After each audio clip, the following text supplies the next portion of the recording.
Hola, hola, ¿cómo les va? Esto es ISEL TV, el programa de televisión del Instituto Superior de Estudios Loma de Zamora. Nuestro tema de hoy es diseño gráfico y estudios de género. Y la especialista a quien voy a entrevistar es la diseñadora gráfica Griselda Flerler.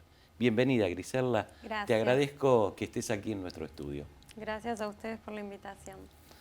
Hace tiempo que las teorías feministas y los estudios de género discuten las formas de construcción del conocimiento de diversas disciplinas. Elegís el aula para analizar los aportes que efectuaron las mujeres al diseño gráfico, cómo marcaron una época y cómo fueron marcadas por ella. La perspectiva de género habilita formas nuevas para aprender y enseñar la historia y para pensar la disciplina. Sí, en realidad desde la facultad, que es donde yo doy clases, como vos decías, desde el aula, lo interesante es pensar que la perspectiva de género lo que habilita es a discutir cuáles son los discursos que han conformado la disciplina del diseño desde sus orígenes y a discutir esos discursos que son reproducidos durante años y a veces sí, no se ponen en cuestión. No solo se trata de visibilizar a las mujeres que fueron protagonistas o no, pero que fueron parte de procesos de la disciplina, sino también de discutir cuáles son los discursos dominantes de la disciplina y cuál es el perfil de la disciplina, para poder pensar otros modos de abordarla. Y justamente los estudios de género no se trata solo acerca de las mujeres, en realidad se trata justamente de discutir cuáles son esos discursos que tienen que ver con el patriarcado, que se reproducen durante décadas y bueno, el lugar del aula en la universidad es justamente discutir esas cuestiones. Y todavía en el campo del diseño es necesario discutirlas. Los espacios de inequidad social, cultural y política pueden tornarse formas de humillación y sometimiento. Sí, de hecho lo son. O ámbitos más que formas, ¿no?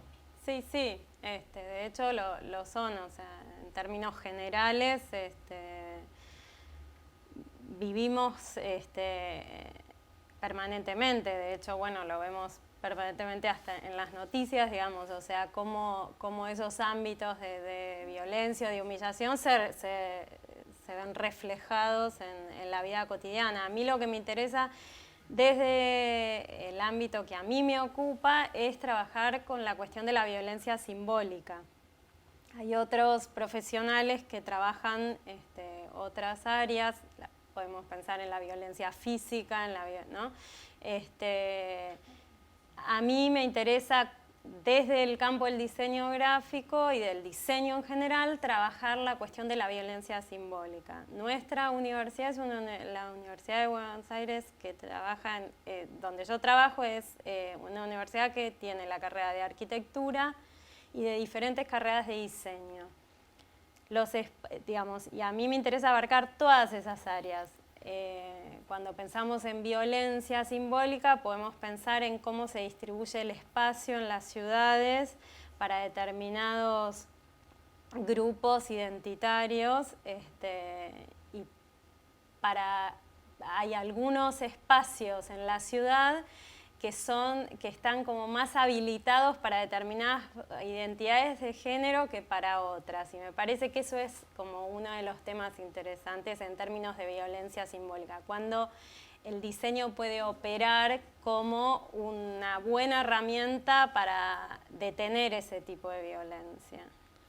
Me quedé enganchado con lo que fue tu primera respuesta y me gustaría que sea más explícita porque creo que de alguna manera abordaste el tema. Concretamente te pregunto si hubo en los inicios del diseño gráfico un aporte femenino asociado a habilidades subestimadas. Sí, de hecho, justamente una de las discusiones es cuándo podemos empezar a pensar en el inicio del campo disciplinar. Hay algunos historiadores o teóricos que lo ubican a fines del siglo XIX e inclusive hay otros que lo ubican a mediados del siglo XX. O sea, ya pensar la cuestión del inicio de la disciplina implica también el lugar en donde nos posicionamos también desde la mirada de género, porque si pensamos la disciplina circunscripta solamente a los parámetros del movimiento moderno que impulsaron la disciplina a partir de la segunda posguerra, entonces quedan excluidas de la disciplina un montón de actores que tienen que ver con fin del siglo XIX, que son aquellos que trabajaban con lo que se llamó el movimiento de las artes y oficios. Y en ese movimiento hay toda una rama de oficios que luego el diseño incorpora, que tienen que ver justamente con algunas actividades ligadas a lo manual, al ámbito de lo privado, generalmente asociadas a lo femenino y por ende en la construcción del discurso hegemónico del diseño han sido menospreciadas o en términos de categorías y subcategorías han estado, digamos, en las categorías menos significativas. Entonces, que las hay, que las hubo, el tema es cuánto de importancia uno le otorga a la hora de construir un discurso del diseño, ¿no? Decime, ¿qué encuentra la historia cuando estudia el diseño? ¿Y qué haces vos como investigadora con esos hallazgos? Bueno, a mí lo que me interesa es pensar que cuando miramos con una mirada, digamos, retrospectiva, lo que hacemos siempre es ubicarnos desde nuestra ideología y desde nuestro contexto, tratando de pensar lo ocurrido y muchas veces cuando miramos el pasado desde la perspectiva de género podemos entonces echar luz o visibilizar algunas disciplinas dentro del campo del diseño o algunos actores y actoras, digamos, o sea, porque la realidad es que dentro del discurso hegemónico ha sido excluido también, por ejemplo, todo lo que tiene que ver con un montón de manifestaciones propias, por ejemplo, del diseño latinoamericano. O sea, que los actores a veces eran masculinos, digamos, pero que también han sido invisibilizados por determinadas características en su diseño que no era parte de la lógica de lo que por ahí imponían o era como el discurso predominante, que era el discurso europeizante del movimiento moderno. Entonces, digo esto porque la cuestión de mirar para atrás desde los estudios de género tiene que ver no solo con rescatar a las mujeres, sino también a todas aquellas disciplinas hayan sido hechas por hombres o por mujeres que han sido excluidas. Ese es un poco lo que una de las partes de lo que trabajamos en el curso de posgrado sobre diseño de estudios de género tiene que ver con esto. La preferencia de la práctica en detrimento de la teoría puede ser nociva para la formación profesional. ¿Qué estrategias manejás vos para que la teoría esté presente en la formación de los estudiantes? Bueno, a mí una de las cosas que me parece fundamentales y que son propias también del feminismo y de los estudios de género tiene que ver con la interdisciplina y trabajar la interdisciplina en serio, es decir, poder conformar grupos de trabajo que sean no solo de diseñadores, sino también incorporar sociólogos, profesionales de las ciencias de la comunicación. Y en general yo tuve la suerte durante toda mi carrera docente de ser parte de grupos interdisciplinarios. Entonces para mí es muy natural ahora que por ahí tengo la posibilidad de conformar grupos que esto suceda. Y esto ayuda porque si solo somos diseñadores, tendemos a llevar la disciplina a cierta cuestión por ahí más estética, digamos, y donde los alumnos están muy urgidos, quizás también por modelos de la carrera que urgen a terminar la carrera en determinada cantidad de tiempo, etcétera, etcétera, están muy urgidos a resolver las cuestiones que demanda y de manera muy exigente la carrera, que tienen que ver con lo proyectual, lo práctico, digamos, más concretamente. Y la teoría parece ser aquel escollo que hay que saltear para poder ir a lo que realmente yo vine a hacer, que es estudiar diseño, ¿no? Cuando en realidad, y si hay algo que justamente diferencia quizás a la Universidad de Buenos Aires y a la carrera de diseño en la Universidad de Buenos Aires, tiene que ver con que se piensa un profesional integral que no solo pueda ser aquel que resuelva problemas prácticos de carácter estético, sino que sea justamente un actor de cambio en la sociedad. Y eso me parece que se aplica a cualquiera de las carreras universitarias. En el diseño a veces es muy fácil caer en la cuestión como formalista y por eso la teoría muchas veces es algo que incomoda, que aburre, que estorba. Y bueno, para mí como diseñadora uno de los desafíos justamente es eso, es incomodar pero en el buen sentido, digamos, molestar en el buen sentido y generar ese interés y esa disposición para que los alumnos vean que incorporando teoría se vuelven más críticos y se vuelven mejores profesionales. Griselda, ¿qué genera el discurso historiográfico centrado en la producción? Bueno, es un poco lo que hablaba. El discurso historiográfico centrado en la producción es aquel que se relaciona con el movimiento moderno y con los discursos europeizantes de determinado momento donde surge la disciplina, y cuando aquí se instalan las carreras de diseño gráfico específicamente, se instalan muy enraizadas en esos discursos. Eso genera un poco lo que te comenté, la exclusión de otros discursos que de alguna manera podrían habilitar a otros protagonistas que no sean solo aquellos individuos masculinos, heterosexuales, europeos, de clase acomodada, digamos, ¿no? Existen procesos de producción, circulación y consumo del diseño y no son neutros. Invitás a tus estudiantes a descubrirlos. ¿Cómo resulta esa experiencia?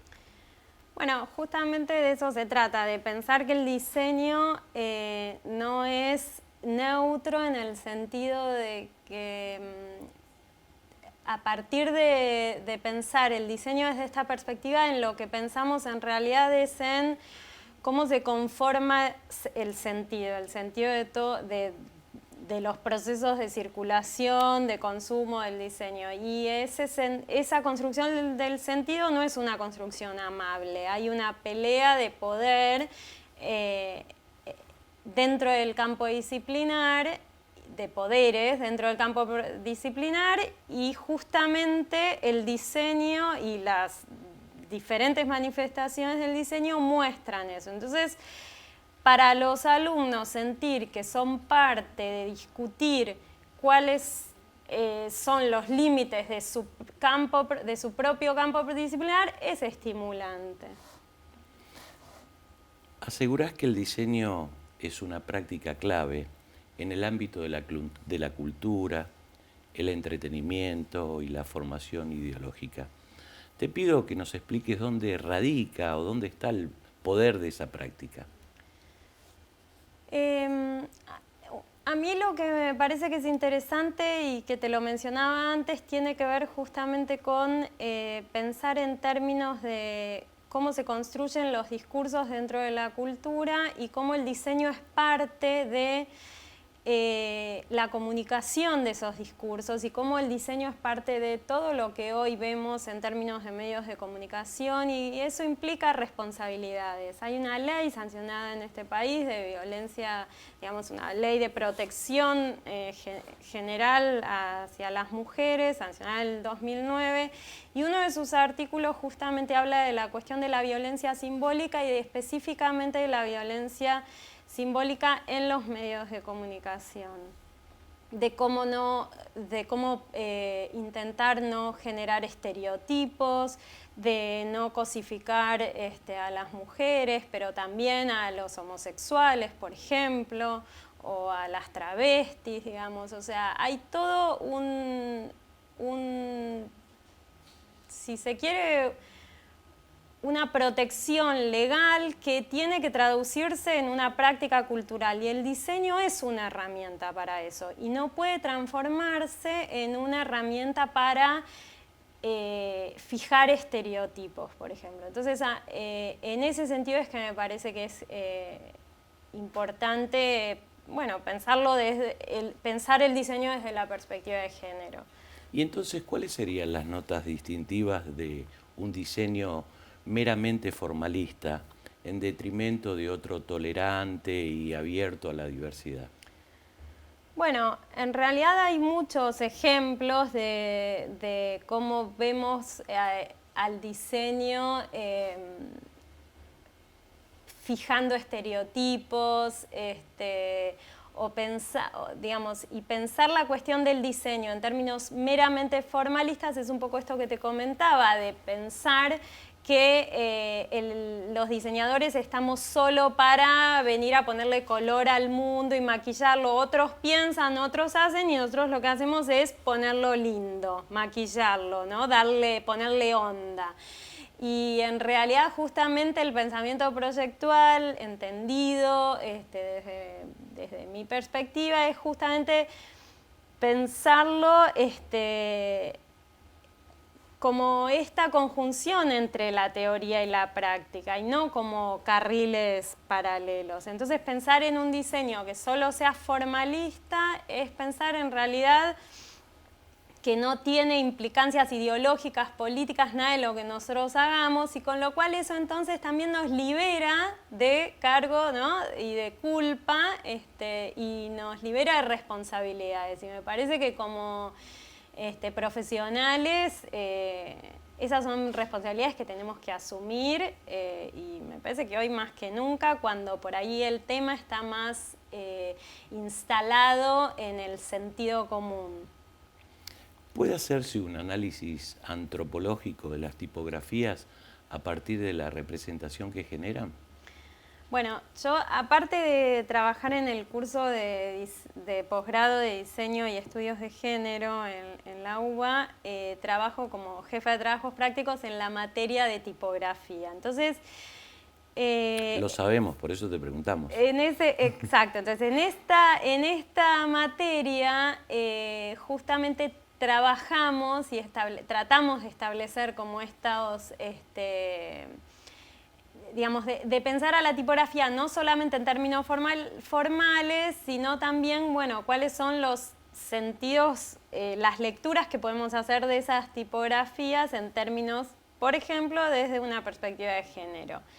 Y lo que podemos encontrar justamente es cómo hay determinadas tipografías que están asociadas a lo que podríamos llamar en términos estereotipados femenino, digamos, morfologías o formas femeninas, es decir, tipografías que son curvilíneas, que son que tienen muchos contrastes entre finos y gruesos, y las tipografías asociadas a los estereotipos de determinada masculinidad, ¿no? La masculinidad hegemónica, que son aquellas tipografías robustas, bien firmes, geométricas,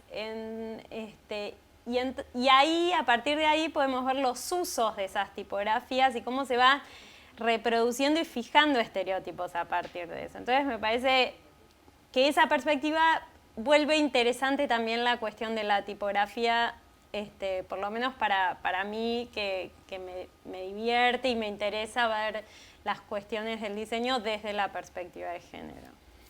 Yendo un poquitito más a fondo y casi preguntando lo mismo, digo, si las imágenes, los textos y las tipografías son capaces de perpetuar estereotipos. Sí, definitivamente, y justamente somos los diseñadores los que ejercemos ese acto de perpetuar los estereotipos. Entonces, como decía antes, me parece que es interesante poder nutrirse y formarse en términos teóricos para poder entender cuáles son a veces algunas acciones que generan estos estereotipos que reproducen ideologías que son bastante peligrosas y que, volviendo un poco al inicio de lo que me preguntabas, generan prácticas violentas, y no solo de violencia simbólica, sino también de violencia física. Para cerrar, quedan muchas tareas por hacer en lo que te ocupa y, en caso afirmativo, ¿a cuáles no podrías renunciar? Sí, queda mucho por hacer, y a lo que no podría renunciar es a incomodar dentro de las instituciones. Me parece que A ver, ¿cómo es eso? que mi trabajo, a mí lo que me interesa justamente es trabajar dentro del sistema, porque, digamos, mucha de la discusión a veces tiene que ver con que ya la institución está conformada dentro de un sistema al que se critica, ¿no? Bueno, a mí, o por lo menos en este momento, lo que me interesa es que dentro del sistema ver cómo se puede corroer algunas prácticas que son bastante nocivas. Entonces, mi espacio como docente en la universidad es aquel espacio que yo no podría renunciar, en el sentido de ser un motor de cambio o de crítica o de visibilizar aquellas cuestiones que son reproducidas a veces sin pensar demasiado desde dónde se están reproduciendo. Nuevamente te doy las gracias por tu aporte y espero que hayas estado cómoda. Muchísimas gracias a ustedes por invitarme. A vos también, gracias por acompañarnos. Te espero la próxima semana. Te deseo tiempo y larga vida.